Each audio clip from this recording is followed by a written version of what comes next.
Podemos? Gente, vamos rezar então para a gente começar. Em nome do Pai, e do Filho, e do Espírito Santo. Amém. Criador inefável, que em meio aos tesouros de vossa sabedoria, elegestes 13 hierarquias de anjos, e as dispusestes em uma ordem admirável acima dos céus, que dispusestes com tanta beleza as partes do universo. Vós a quem chamamos a verdadeira fonte de luz e de sabedoria, e o princípio supereminente, dignai-vos derramar sobre as trevas de minha inteligência um raio de vossa clareza. Afastai para longe de mim a dupla obscuridade na qual nasci, o pecado e a ignorância.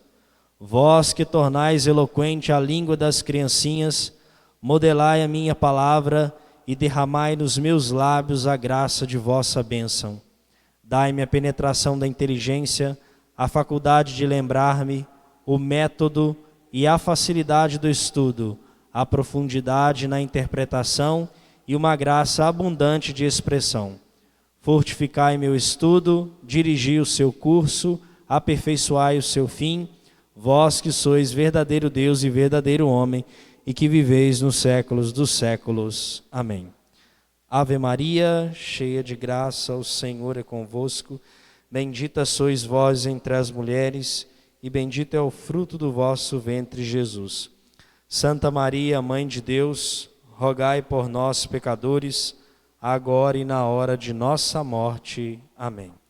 Em nome do Pai, e do Filho, e do Espírito Santo. Amém.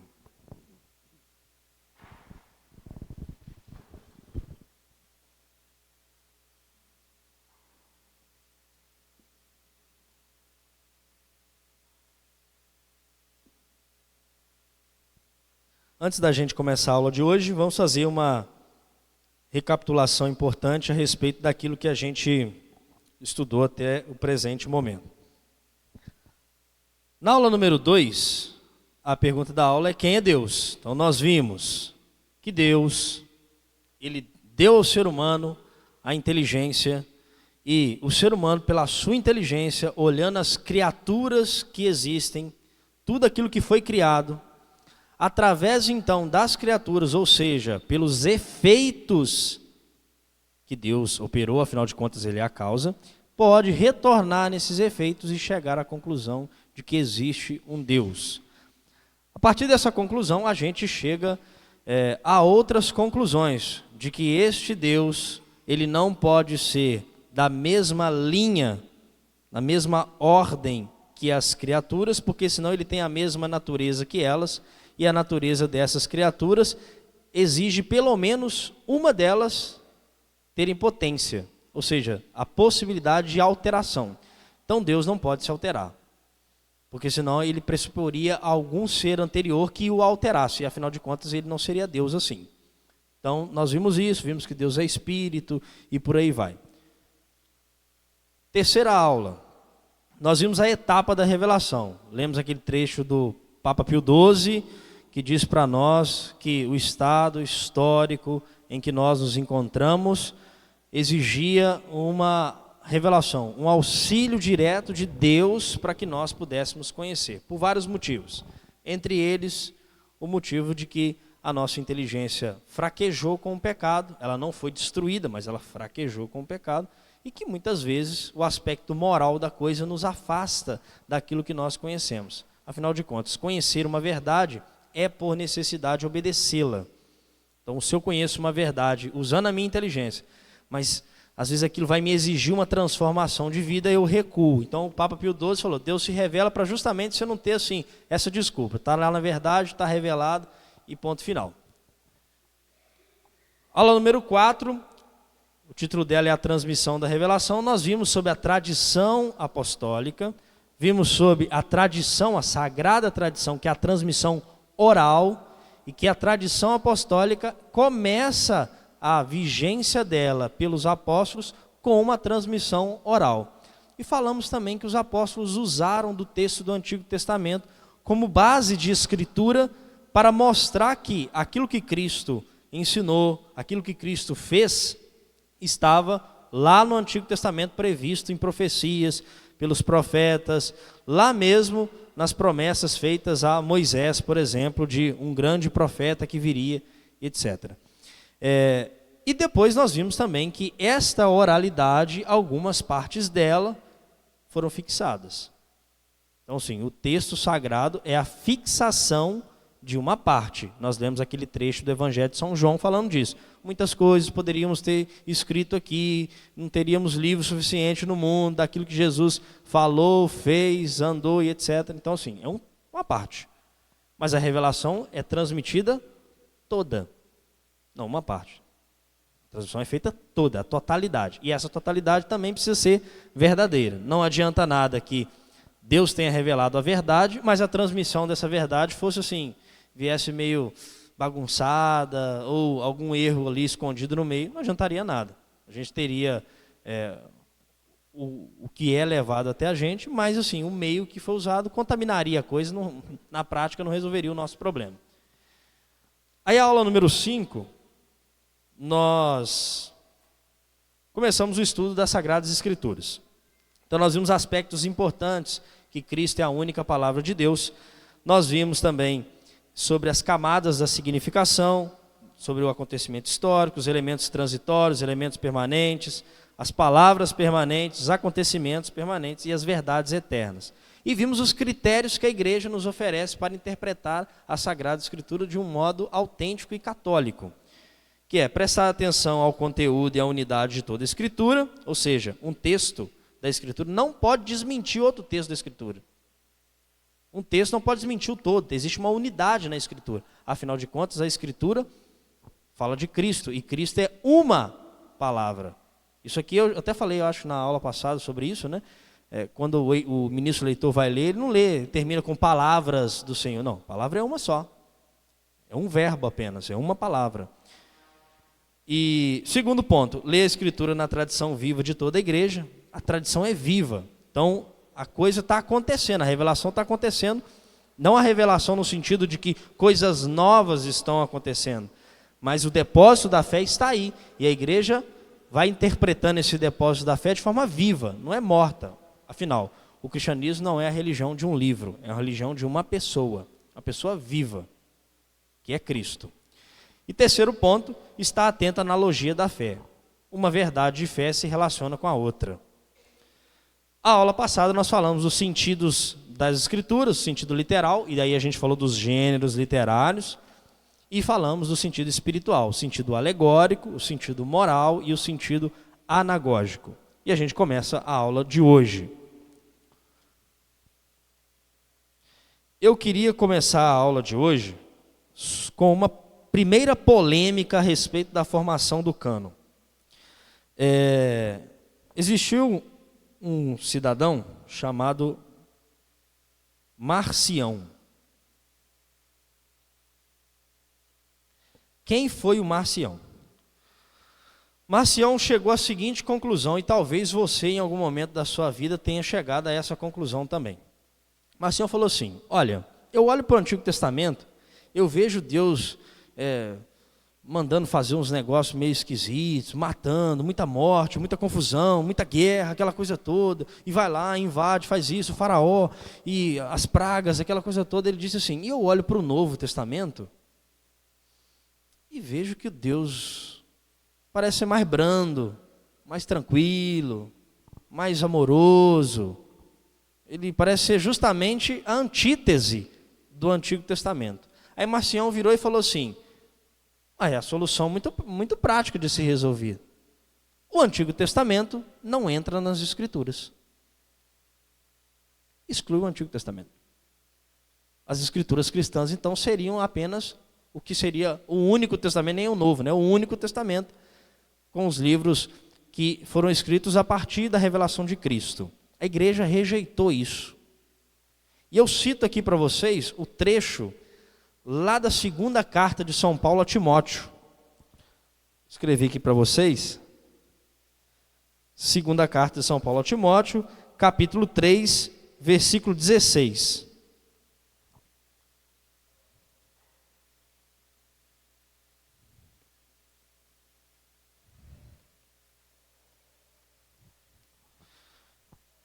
Nesse momento em que Paulo está escrevendo isso aqui a Timóteo, nós não temos Novo Testamento escrito.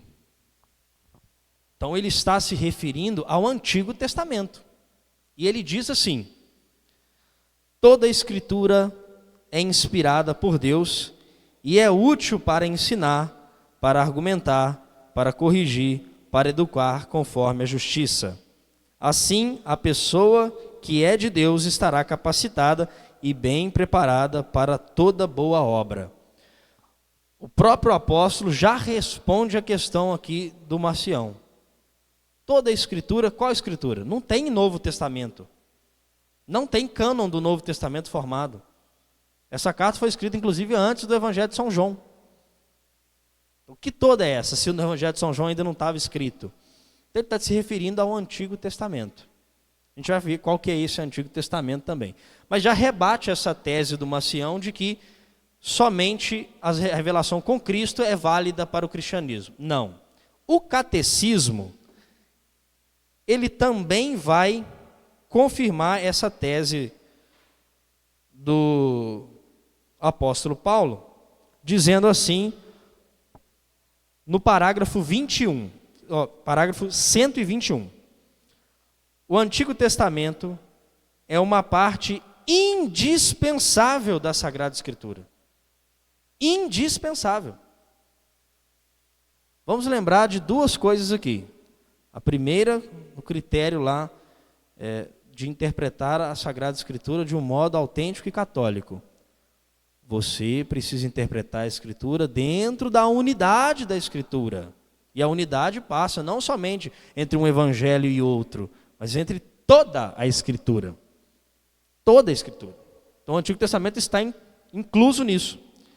Seus livros são divinamente inspirados e conservam um valor permanente. O valor do texto do Antigo Testamento é permanente. A igreja acrescenta, pois a antiga aliança nunca foi revogada. A antiga aliança nunca foi revogada. Ela foi completada na nova. Afinal de contas, a gente viu na aula passada que a antiga aliança aponta para a nova aliança, aponta como complemento, como perfeição. No parágrafo 122, a igreja ainda continua.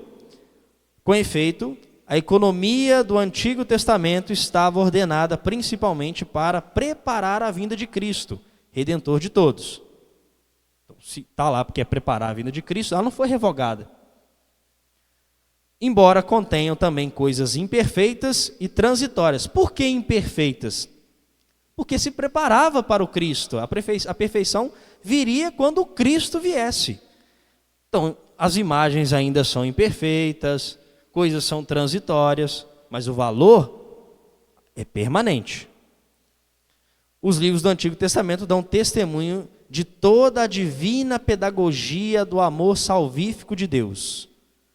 Neles encontram-se sublimes ensinamentos acerca de Deus e uma salutar sabedoria concernente à vida do homem, bem como admiráveis tesouros de preces. Nestes livros, enfim, está latente o mistério de nossa salvação. E no 123, acrescenta, os cristãos veneram o Antigo Testamento como verdadeira palavra de Deus. A igreja sempre rechaçou vigorosamente a ideia de rejeitar o Antigo Testamento, sob o pretexto de que o Novo teria feito caducar, entre parênteses no catecismo, marcionismo. A tese de Marcião. Preciso ver na nota aqui. Nos primeiros séculos. Século 1 e 2 ali. Entre ali. Para ver que a polêmica da formação do cânon já é antiga, né? E a igreja foi caminhando com isso. Muito bem. O que significa a palavra cânon? Às vezes a gente pode falar, cânon, o que é isso, né? Cânon.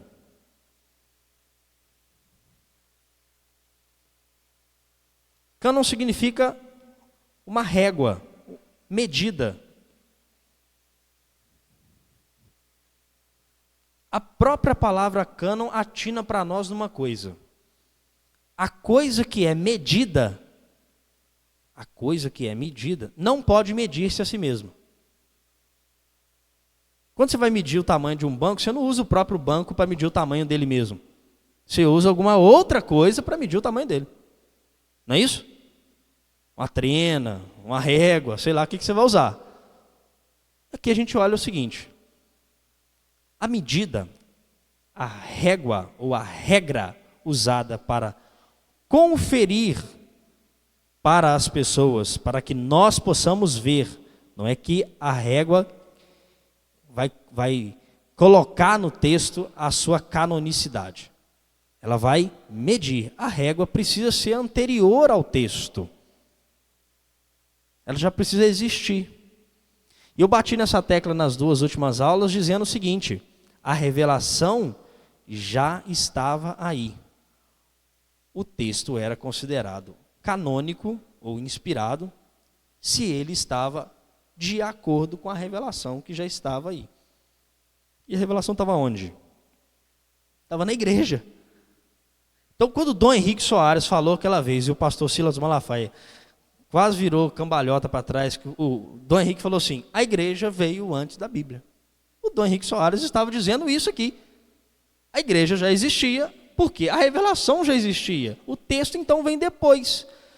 E o critério para a gente dizer que aquele texto pertence a um texto da revelação, é uma revelação, precisa estar atrelado a essa norma de que a igreja já carregava em si mesma, numa tradição viva, a revelação. Por isso a sagrada tradição, porque assim a gente olha as pessoas falando sobre isso, né, por aí, as pessoas falam, não, a igreja tem tradições, e aí as pessoas não sabem o que é tradição. Acho que tradição é aquilo que a gente, não, a festa de Santo Antônio sempre funcionou assim, não pode mudar, é tradição. Não é isso. Não é isso. Já é a transmissão dessa revelação viva, e que no momento em que as pessoas recebem o texto, elas já estão evangelizadas. As pessoas já estavam evangelizadas. Paulo, por exemplo, escreve as cartas para quê? Geralmente para corrigir as pessoas que já estavam evangelizadas. Então, que pressupõe que ele já foi lá, já pregou, já ensinou, já mostrou o que é, e depois ele escreve uma carta. E o pior, né, que ele mostrou sem ter evangelho. Ele mostrou porque alguém falou para ele. Os apóstolos falaram. Paulo não diz assim, se alguém chegar aí e pregar um outro evangelho que não seja este que eu preguei, nem que seja um anjo, está errado. Não tinha texto do evangelho escrito. Ele estava falando da revelação já, ué. Mas da revelação da sagrada tradição, que era transmitida oralmente. Então a régua, ou a regra, ou a medida, ela já existia. E a gente precisa ter isso com total clareza. Porque se a gente não tem isso, qualquer pega para falar assim, mas não está na Bíblia. Aí você cai no sola escritura, de que precisa estar tudo na Bíblia. Como se a Bíblia viesse antes de tudo, mas não é. A Bíblia não veio. Entenda-se que Bíblia, né, o conjunto de todos os livros, né, inclui o Antigo Testamento, que já existiam os livros do Antigo Testamento, mas o conjunto que está ali. E a gente vai falar sobre esse movimento de a igreja reconhecer quais são os livros considerados inspirados ou não. Muito bem, vamos falar de história agora. Os judeus viveram um momento da sua história, um negócio chamado diáspora. Talvez alguém tenha estudado isso nas aulas de história na escola. O que foi isto? Os judeus viviam ali na Galileia, em determinado momento saíram da Galileia e foram para outras regiões que eram colônias gregas e por aí vai. Eles saem dali, esses primeiros judeus, eles saem, eles têm ainda em mente como é que funcionam as escrituras hebraicas, os textos hebraicos. Eles têm isso, eles sabem a língua, mas gerações vão se passando. Lembram que lá na escritura tem exílio da Babilônia, vem a Assíria, aquela coisa toda. Então tem judeu que não volta para casa, fica para lá. E começam a formar colônias judaicas nessas regiões. E eles olham e falam assim, a gente não tem escritura. Como é que a gente faz? Não tem escritura. Aí existe uma tradição muito antiga que 72 grandes sábios traduziram os textos da Sagrada Escritura hebraica e outros textos que estavam em circulação, e deu origem a uma tradução, né, uma edição chamada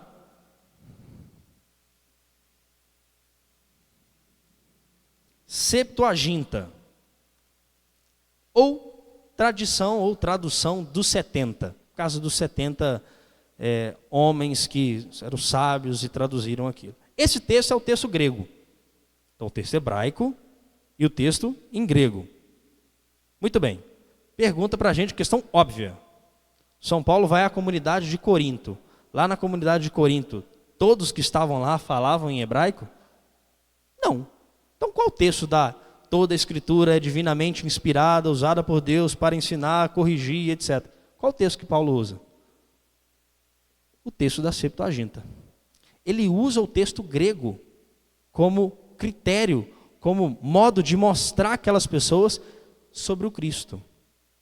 Só que é o seguinte, até esse momento, a tradição judaica não havia definido para ela quais eram os livros inspirados. Uma única certeza, a lei. 5 primeiros livros da Bíblia, a Torá, a lei, que foram apenas divididos em 5, porque senão ficava muito grande para carregar. Os 5 primeiros livros, a lei de Moisés, esse sim, irrevogáveis. Ao ponto de que, naquele período da época de Jesus, existia grupos que não aceitavam os profetas, que não aceitavam os livros históricos, só aceitavam a lei. Quem era esse grupo? Os saduceus, por exemplo. Os saduceus não acreditavam no livro do profeta Isaías, não. O profeta Isaías, não. O profeta Isaías não é inspirado. Para eles era só a lei. Mas não tinha uma definição clara ainda. Foi só depois de Cristo que isso acontece. Então é o seguinte, esses textos estão em circulação.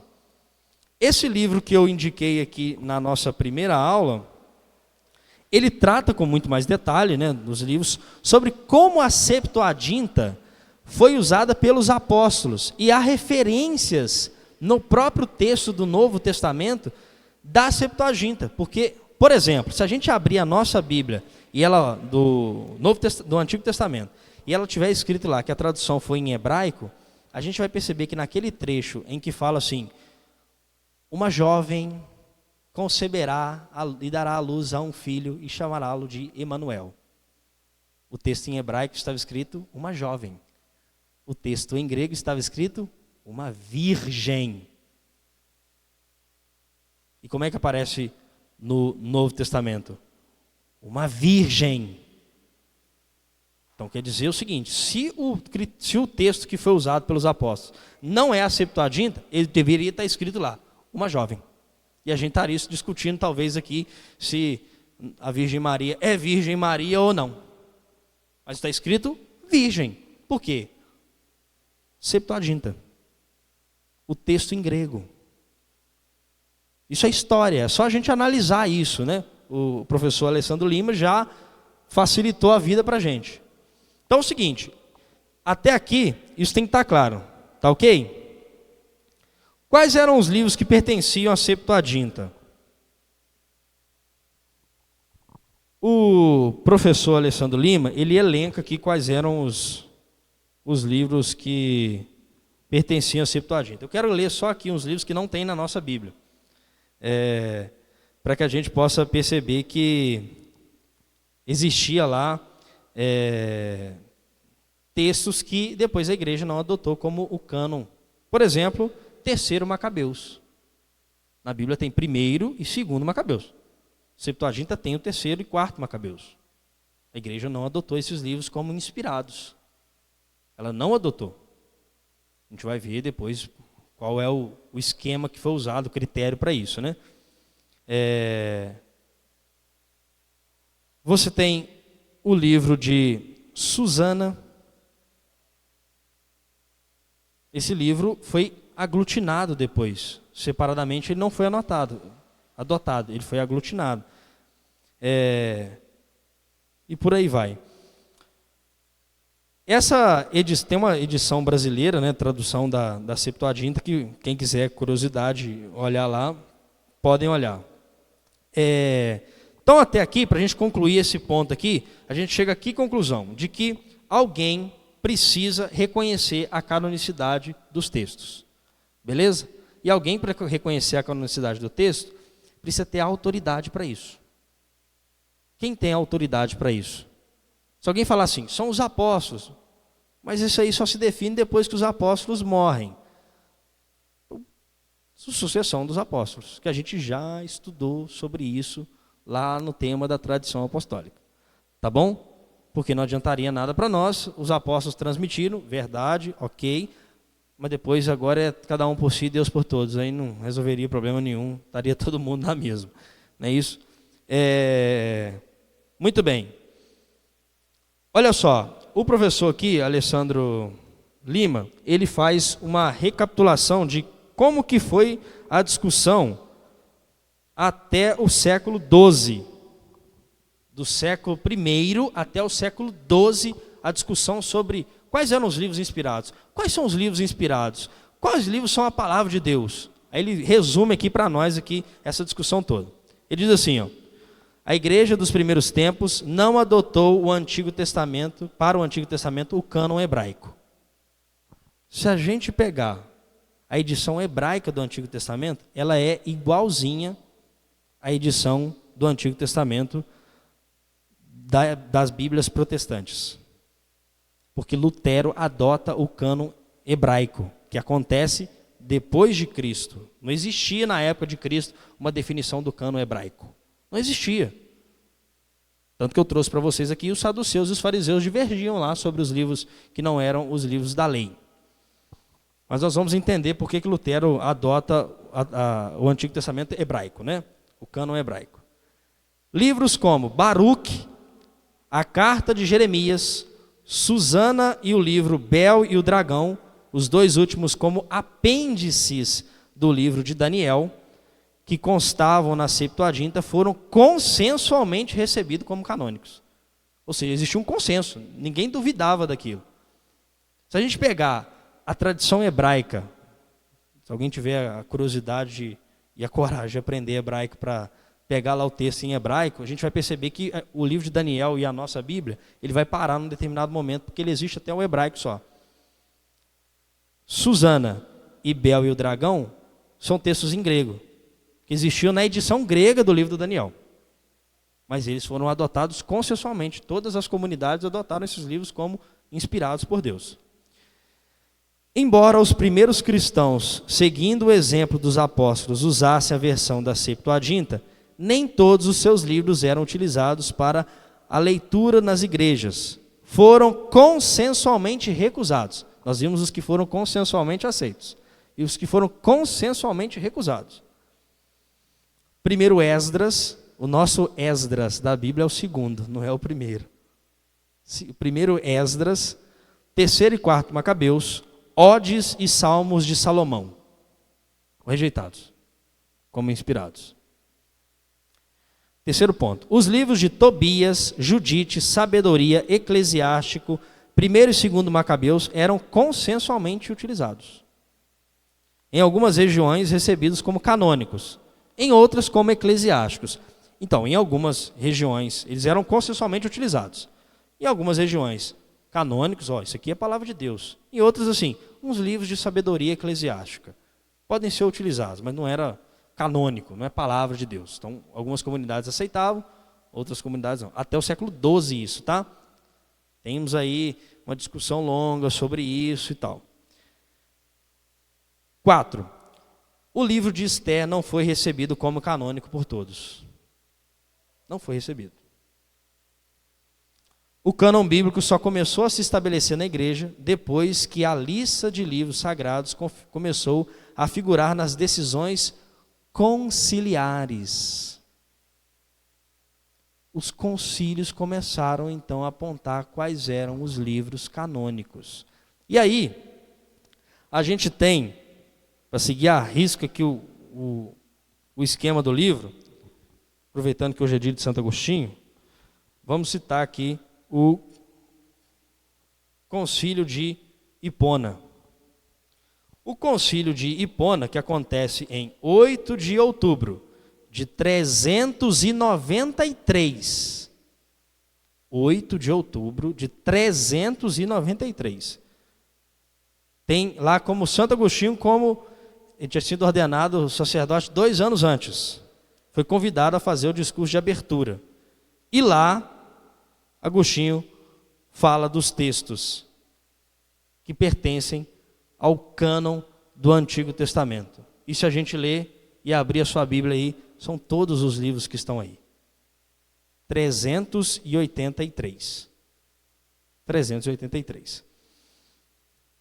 Não vou ler os textos aqui não, porque já está na nossa Bíblia aí. Só para a gente ver que 383. Mas assim, tem mais concílios que falam sobre isso. Decisões até anterior aqui, ó.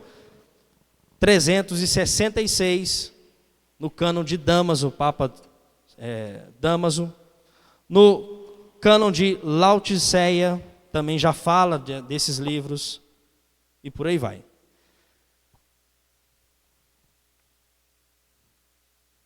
Por que então que Lutero, em determinado momento, que já tem isso é tradição, já tem uma tradição.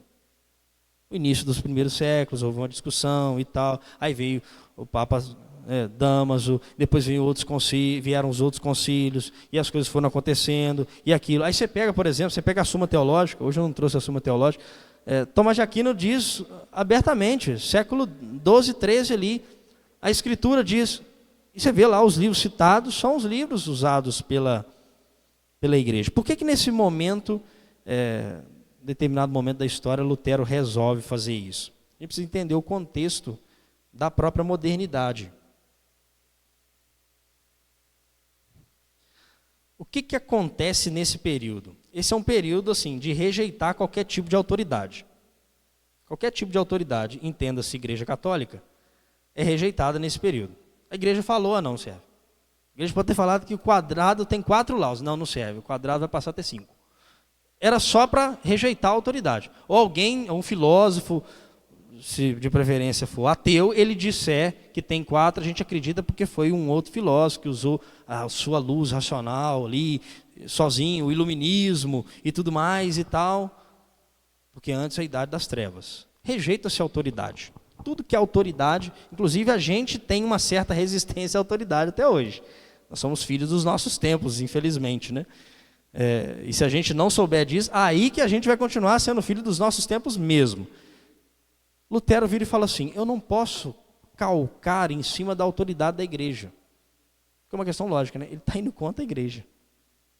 Então ele faz o seguinte, ele vai até Jerusalém e se pergunta lá para os judeus, quais são os livros que vocês usam como canônicos, inspirados por Deus? E aí ele traz a lista do Antigo Testamento.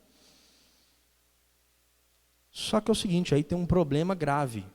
Alguém pode dizer assim, não, mas essa seria a melhor solução, né? Vamos lá, a gente pergunta para os judeus respondem para a gente resolve os problemas. Tá, mas você não é judeu. O critério que o judaísmo adotou para colocar que os livros eram canônicos ou não, foi feito de acordo com o critério judaico. Você não é judeu. Você é cristão. Depois de Cristo, você olha para a revelação de Cristo e olha para trás e fala, esse é, esse não, esse é e esse não.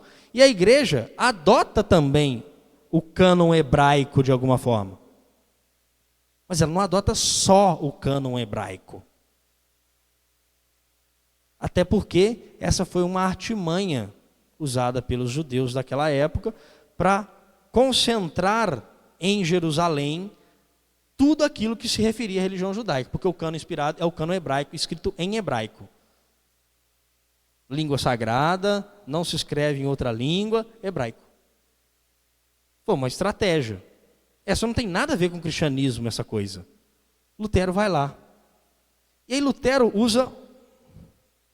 Afinal de contas, não podia ser a autoridade da igreja, ele precisava usar outro tipo de autoridade religiosa, digamos assim, para poder fixar as ideias.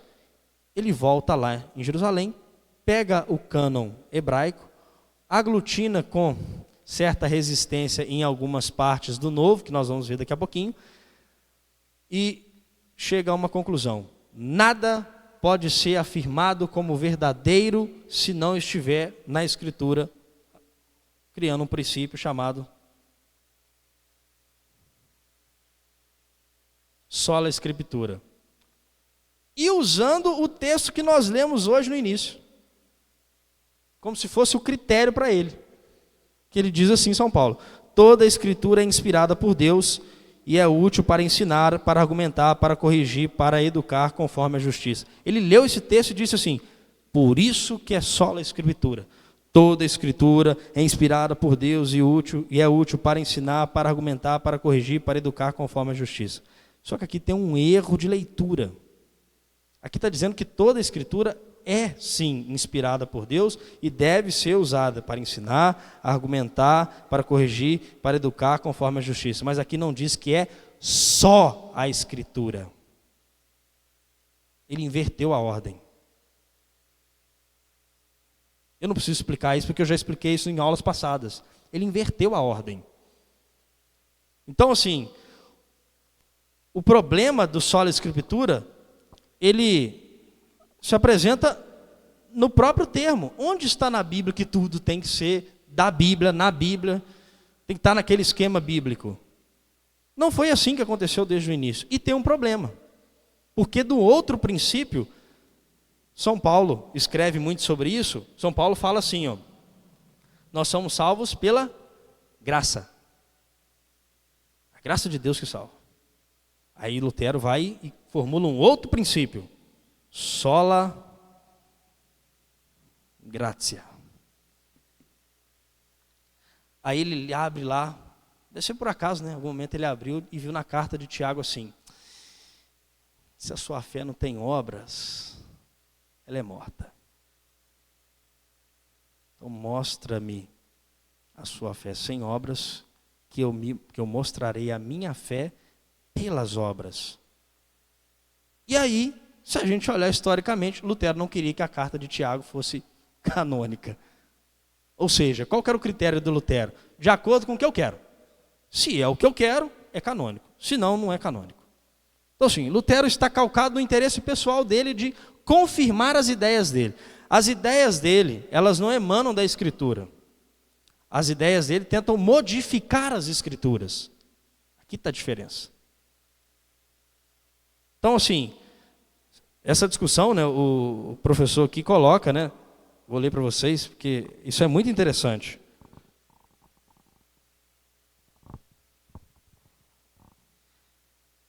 Ele diz aqui, ó: Lutero questionou fortemente o ensinamento dos seguintes livros: Tobias, Baruque, Judite, Sabedoria de Salomão, Sabedoria de Siraque, 1º e 2º Macabeus, para o Antigo Testamento, e as epístolas de Tiago, a carta aos Hebreus e o livro do Apocalipse. Interessante a gente notar isso, porque o livro do Apocalipse é um livro muito usado hoje pelos protestantes, né?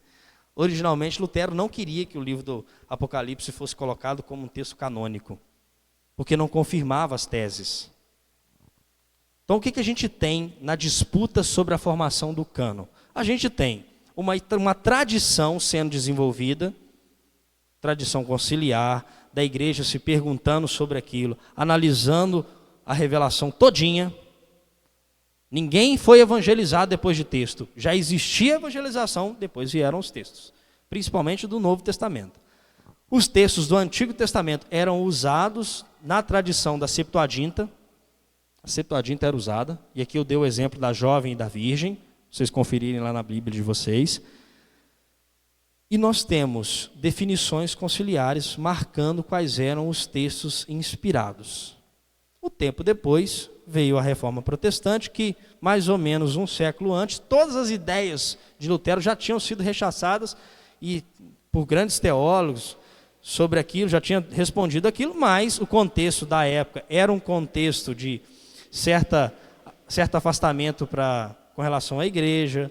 A Alemanha acolhe Lutero porque a Alemanha devia algum tipo de dinheiro a respeito de empréstimos feitos com a igreja, então foi uma estratégia, né? Então agora nós somos protestantes, então a gente não precisa pagar a dívida. Então foi uma questão política, né, nisso. Lutero, então, é abraçado nessa questão política, coloca suas teses, destaquei duas aqui, né? Sola Escritura e Sola Gratia, e tenta forçar a Escritura a dizer aquilo. A Escritura precisa dizer aquilo que são as minhas teses. O que nós somos acusados hoje de fazer, né? A gente diz coisas que não estão na Bíblia, alguma coisa nesse sentido. Lutero espremeu a Bíblia. Ela vai dizer o que eu quero. Mas aí a igreja, em toda a sua sabedoria, convoca o Concílio de Trento e passa a régua, para não deixar dúvida. Ela não faz assim, porque a gente escuta isso, tá? Você vai escutar assim: a igreja, depois, no Concílio de Trento, foi lá e acrescentou os livros. Foi isso não. Se você olhar no século IV, já tem todas as definições, os livros já estão lá. O Concílio de Trento apenas passa o pente fino para dizer assim: não tem mais discussão. Vou ler para vocês aqui. Foi escrito no dia 8 de abril de 1546. Este concílio houve por bem acrescentar ao presente decreto o catálogo dos livros sagrados, a fim de que nenhuma dúvida possa haver a respeito de quais sejam os escritos que o concílio reconhece. São os seguintes: do Antigo Testamento, 5 livros de Moisés, isto é, Gênesis, Êxodo, Levítico, Números e Deuteronômio. Josué, Juízes, Rute, 4 livros dos reis, 2 livros dos Paralipômenos, o primeiro e o segundo de Esdras. Nota de rodapé aqui, os nomes variam, tá, gente? Por exemplo, você pega lá Samuel e Reis ali, tá tudo, o nome só muda, mas os livros são os mesmos, tá? Este segundo também dito de Neemias, Tobias, Judite, Ester e Jó, o Saltério de Davi com 150 salmos, Provérbios, Eclesiastes, Cântico dos Cânticos, Sabedoria, Eclesiástico, Isaías, Jeremias com Abacuque, Ezequiel, Daniel, 12 profetas menores, isto é, Oséias, Joel, Amós, Abdias, Jonas, Miqueias, Naum, Abacuque, Sofonias, Ageu, Zacarias, Malaquias, 1º e 2º Macabeus. Do Novo Testamento, os 4 evangelhos, segundo Mateus, Marcos, Lucas, João. Atos dos Apóstolos, redigidos pelo evangelista Lucas. 14 epístolas do apóstolo Paulo, uma aos Romanos, 2 aos Coríntios, uma aos Gálatas, uma aos Efésios, uma aos Filipenses, uma aos Colossenses, 2 aos Tessalonicenses, 2 a Timóteo, uma a Tito, uma a Filemon, uma aos Hebreus. 2 do apóstolo Pedro, 3 do apóstolo João, uma do apóstolo Tiago, uma do apóstolo Judas e o Apocalipse de João apóstolo. Aqui, o Concílio de Trento apenas chancela aquilo que a tradição da igreja já havia mostrado. Alguma dúvida até aqui? A igreja acrescenta para nós, no catecismo, e vale a pena a gente ler aqui, que de tudo isso, de todos os textos sagrados, ela diz uma coisa sobre o evangelho, ou melhor, sobre os evangelhos. Ela diz assim: os evangelhos são o coração de todas as escrituras, uma vez que constitui o principal testemunho da vida e da doutrina do Verbo encarnado, nosso Salvador. Então a gente precisa, isso aqui é até uma dica de leitura, né? Se alguém fala assim, eu quero ler a Bíblia inteira agora, comece por onde? Comece pelo coração. Vá aos evangelhos, leia os evangelhos. Porque se a gente olha para o Antigo Testamento, e ele é uma preparação para a vinda de Cristo, os evangelhos é a confirmação. Se a gente olha para as cartas, os textos do Novo Testamento, eles são testemunho da vinda de Cristo. Então, o coração, os evangelhos. Acrescenta assim o catecismo. Na formação dos evangelhos, podemos distinguir 3 etapas: a vida e o ensinamento de Jesus. A igreja defende firmemente que os 4 evangelhos, cuja historicidade afirma sem hesitação transmite fielmente aquilo que Jesus, Filho de Deus, ao viver entre os homens, realmente fez e ensinou para a eterna salvação deles, até o dia em que foi elevado. 2. A tradição oral. O que o Senhor dissera e fizera, os apóstolos, após a ascensão do Senhor, transmitiram aos ouvintes, com aquela compreensão mais plena de que gozavam, instruídos que foram pelos gloriosos acontecimentos de Cristo e esclarecidos pela luz do Espírito da verdade. 3. Os evangelhos escritos. Os autores sagrados escreveram os 4 evangelhos, escolhendo certas coisas das muitas transmitidas ou oralmente ou já por escrito, fazendo síntese de outras ou explanando-as com vistas à situação das igrejas, conservando, enfim, a forma de pregação, sempre de maneira a transmitir-nos a respeito de Jesus coisas verdadeiras e sinceras. Só uma questão aqui, que ele diz assim, escolhendo certas coisas das muitas transmitidas ou oralmente ou já por escrito, porque os evangelhos não foram escritos todos ao mesmo tempo. Então, um evangelista leu o outro e acrescentou alguma coisa, pegou ali e tal. Eu até falei no final de uma aula, com uma pessoa do curso, sobre, por exemplo, se você abrir o evangelho de Mateus, você vai perceber lá, e a tradição da igreja diz que o evangelho de Mateus foi o primeiro escrito. A tradição da igreja diz isso. As fontes atuais dizem que o primeiro evangelho foi o de Marcos.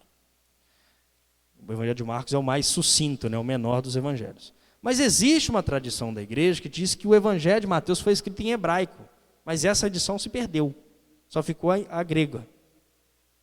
Para além dessas discussões, você percebe, por exemplo, no evangelho de Mateus, quando Jesus reúne os apóstolos e pergunta assim, o que dizem os homens ser o filho do homem? No evangelho de Mateus, você vai perceber lá aquela resposta completinha. Pedro responde lá, tu és o Cristo, filho do Deus vivo. Aí Jesus responde assim, não foi a carne nem o sangue que revelou isso, mas meu Pai que está no céu. Por isso, tu és Pedro, e sob essa pedra edificareis a minha igreja. Pá. Em Marcos não tem essa fala de Jesus confirmando Pedro como o chefe da igreja. Por quê? Porque Marcos foi discípulo de Pedro. Ele ouviu de Pedro. E Pedro, depois de receber a promessa de ser a pedra sobre a qual iria se erguer ali, no caso a pedra no sentido de ser a fé dos apóstolos, ele recebe um sermão de Jesus na sequência, quando Jesus fala da sua paixão, e ele fala assim, Deus te livre disso, mestre. E Jesus fala para ele assim, vai para trás de mim, Satanás, porque não fala como Deus, mas como os homens. E Pedro, envergonhado disso, transmite sem colocar a glória para si. Isso é uma questão que a gente percebe. Independentemente se o evangelho de Marcos é o primeiro ou ele veio depois de Mateus, a gente percebe que um aproveitou do outro. Algum aproveitou do outro. O evangelho de Lucas, por exemplo. Lucas não fala isso? Eu fui, procurei as testemunhas oculares, quem viu o fato. Fui lá e perguntei para eles. Já tinha coisa escrita, porque o evangelho de Lucas é depois do evangelho de Marcos. Então já tinha coisa escrita.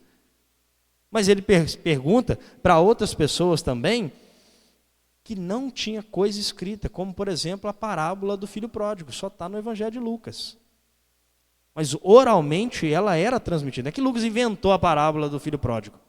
Não tem no evangelho de Mateus, não tem no evangelho de Marcos e não tem no evangelho de São João.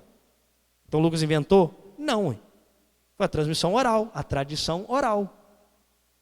Então, essa última aula sobre a Sagrada Escritura nesse sentido, sobre preparação, os fundamentos para a gente ler, é para a gente entender que a tradição da igreja e a Sagrada Escritura, elas estão conectadas. E que a gente, obviamente, tem uma veneração pela Sagrada Escritura, sem dúvida alguma, e devemos ter, mas a Sagrada Escritura tem uma origem.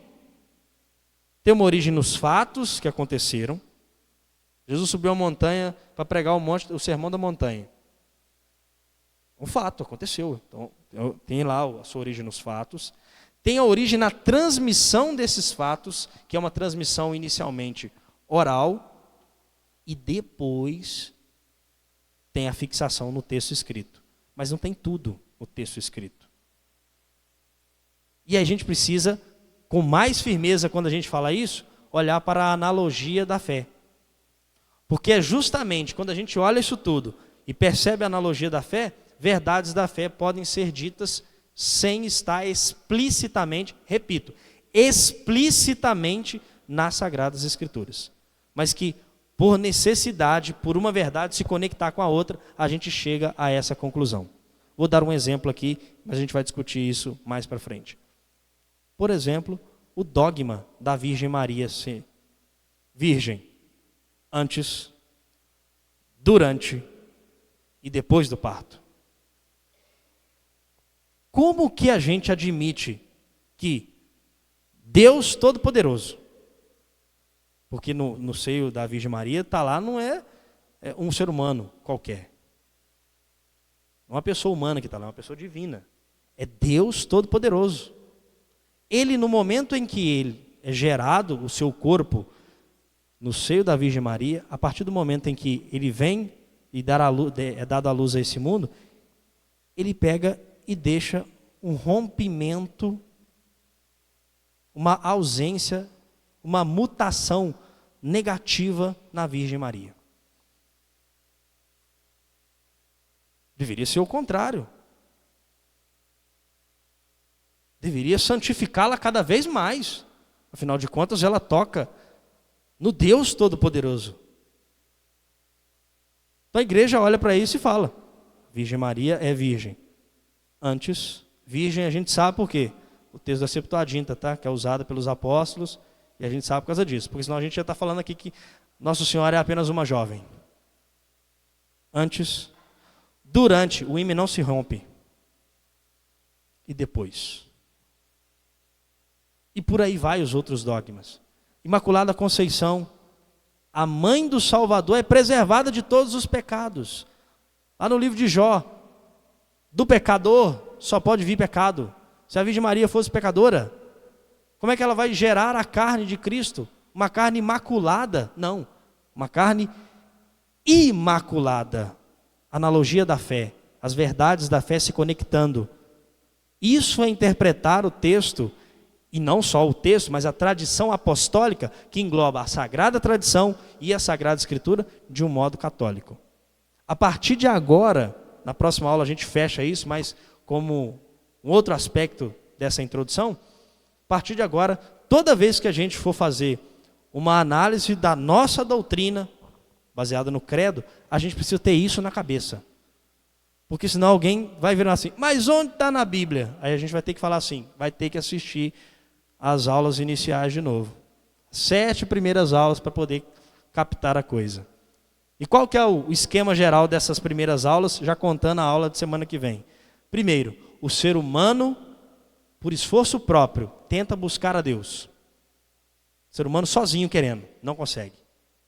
Ou consegue parcialmente, alguns só conseguem. Depois Deus que se revela. A gente gastou a aula 3, 4, 5, 6 e 7. Deus que se revela. E a aula que vem, a resposta do homem a Deus que se revela. Agora já a gente não precisa fazer o caminho sozinho com a luz natural da razão, mas a gente pode fazer com a luz sobrenatural da fé. Uma resposta. E a gente vai ver o que é então o ato de fé na próxima aula. Alguém tem alguma dúvida?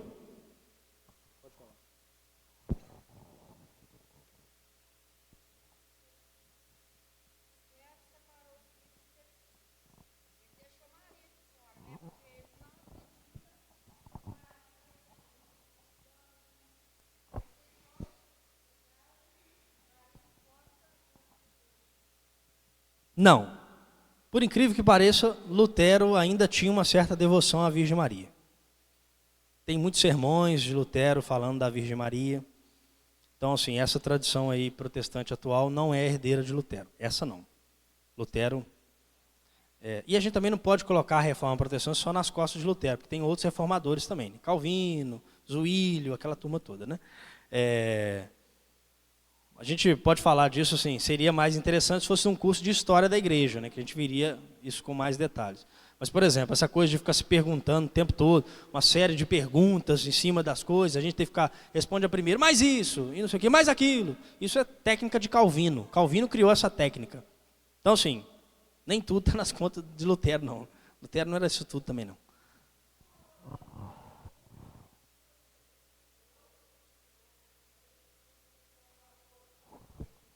Acrescentou pela tradição oral, por aquilo que os apóstolos transmitiam, mas não estava escrito.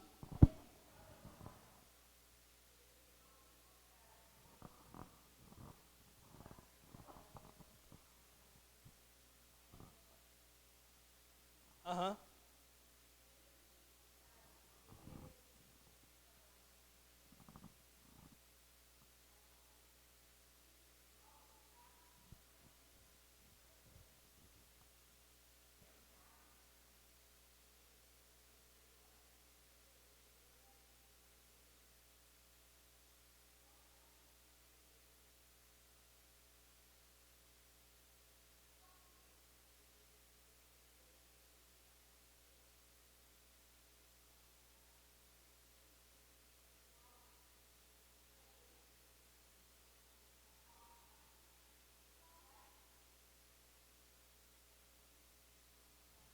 Eles são sinóticos, que a gente chama. Mas a igreja afirma que não. O catecismo, a igreja afirma que não. A igreja afirma que um evangelista pegou das histórias do evangelho aquilo que já estava escrito e aquilo que era transmitido só oralmente. A gente pode ler de novo aqui para você ver. 125 aqui, ó. Seguinte, só. Os autores sagrados escreveram os 4 evangelhos escolhendo certas coisas das muitas transmitidas ou oralmente ou já por escrito. Eles escolheram muitas das coisas que já estavam escritas ou eram só transmitidas oralmente, fazendo síntese de outras ou explanando com as vistas as situações da igreja. Ou seja, esse texto aqui, a gente, de acordo com para quem eu estou escrevendo, Mateus, por exemplo, eu já falei, né? Mateus escreve para os cristãos que estão vindo do judaísmo. Então o foco dele é toda hora. Isso se cumpriu para que acontecesse, aquilo que... Isso não importava, por exemplo, para Lucas. Então, Lucas nunca coloca isso. Isso não faz muito sentido. Então, assim, sintetizou algumas coisas e aumentou outras, né? A igreja coloca explanar, né? Explanou outras coisas. Então, a igreja confirma essa tese, né? De que os evangelistas, não que eles se comunicaram no sentido assim, vamos reunir aqui e escrever um texto. Mas um texto já estava escrito e já estava em circulação nas igrejas. Já estava. Até porque tem que ter uma fonte comum, né? Porque se não fosse a fonte comum... Aí dessa fonte comum, surgem teorias paralelas. Que aí não está na igreja, a igreja não afirma isso, né? Fonte Q, por exemplo, achamos aqui um texto que teria sido o texto base utilizado pelos evangelistas para compor o seu evangelho. São teorias. Isso aí são os biblistas por aí que estão investigando isso. Mas um texto já estava em circulação antes do outro, e aí as igrejas já liam aquilo, entendeu? Elas já liam isso, e aí o Lucas teve acesso, tanto que Lucas fala isso, né? Eu fui atrás de quem viu está falando, um que viu escreveu, que foi Mateus.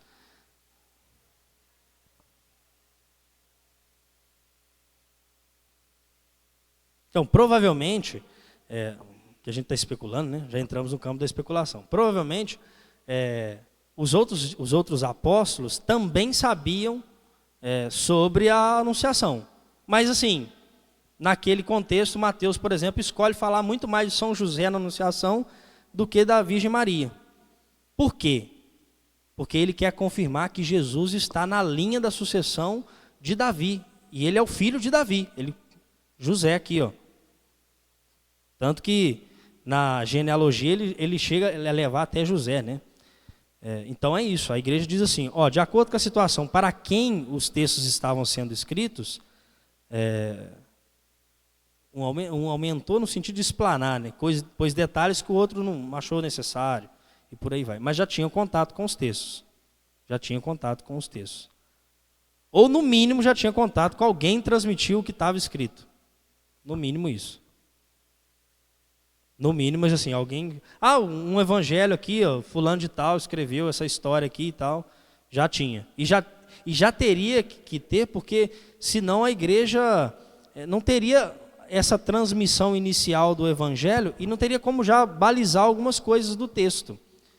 Porque se fosse assim, o Marcos escreveu lá naquela comunidade, ficou isolado lá. A igreja nunca saberia desse texto de Marcos. E teria que ter começado a circulação até para as outras comunidades olhar e falar assim, esse texto é inspirado, está falando de Nosso Senhor aqui, assim, esse assado e tal. Então, assim,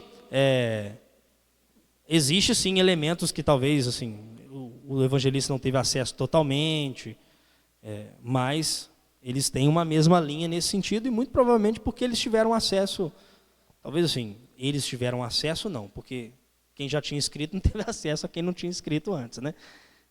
Mas eles tiveram acesso a quem já tinha escrito. João não teve.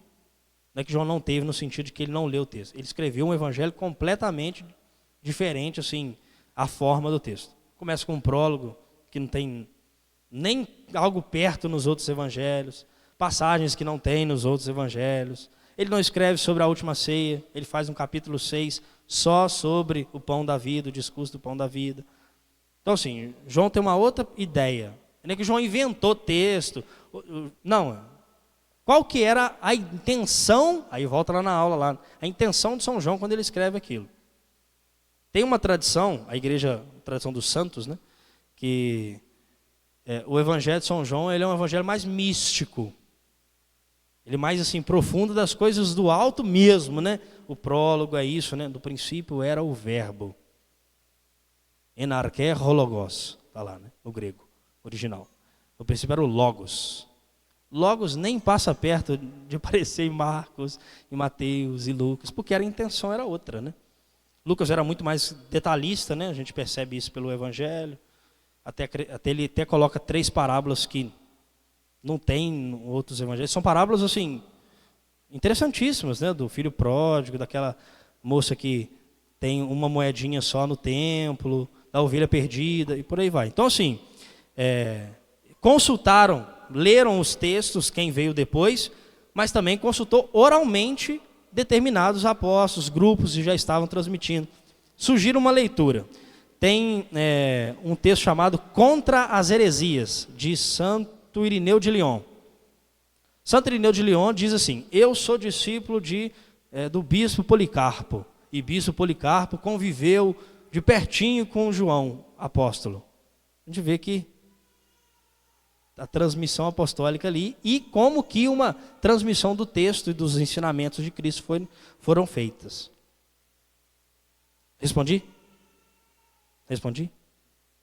Alguém tem mais alguma pergunta?